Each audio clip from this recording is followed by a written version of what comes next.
Si je pouvais être le plus clair et le plus synthétique possible, je dirais les médias font pas leur job. On n'a pas le choix de la faire à leur place. Pour moi, c'est clair. C'est pas bien plus compliqué que ça. La job que je fais comme chercheur, pour moi, c'est un équivalent de journaliste. Okay. Pour moi, si on avait des journalistes qui se tiennent un brin, ça sortirait sans ils feraient la job que je fais. Les chercheurs, on ferait de la job avec beaucoup plus de profondeur que ce que moi je fais. Je parle pas pour les autres. Je parle juste de ce que moi je fais à l'IRIS. Je serais bien plus en train de connaître le détail de toute la théorie critique qui a été écrite, puis je serais en train de traduire des textes obscurs de Krakauer sur telle affaire.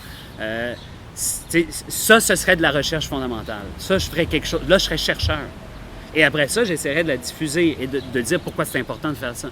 Mais que moi, je sois en train, que moi, je capote, puis que je trouve ça super important quand les statistiques fiscales du Québec sortent et qu'il n'y a aucun autre journaliste, ou presque aucun, que je connais qui dit « Ah, enfin, on va pouvoir regarder si telle donnée qu'on a vue dans telle autre affaire match avec ce qu'on a dit. » Ça, ce serait du journalisme économique.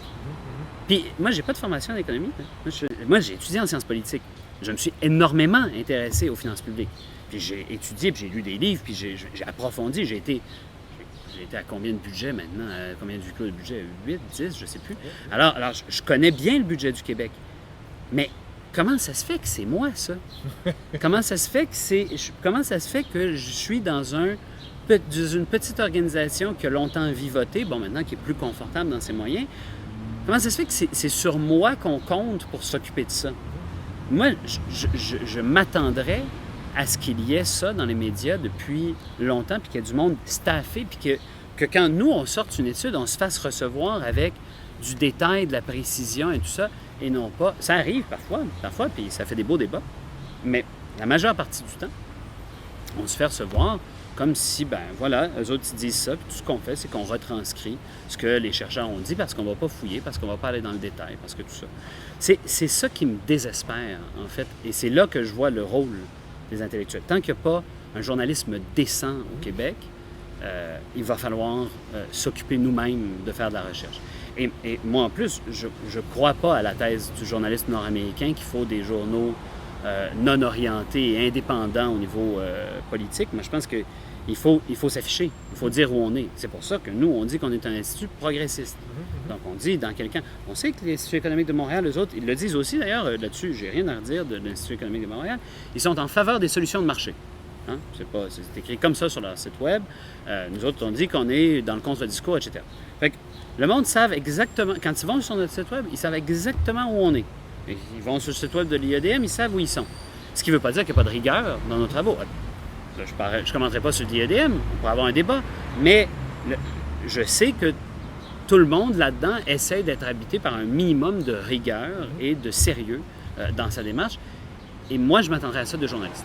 Bien sûr, il y a un espace gris dans toute entrevue et les journalistes ont tendance, parce qu'ils aiment beaucoup les prises de position, ils aiment beaucoup les opinions tranchées, etc., à nous pousser vers la zone grise. Voilà, où on va dire oui, non, puis bon, très affirmatif.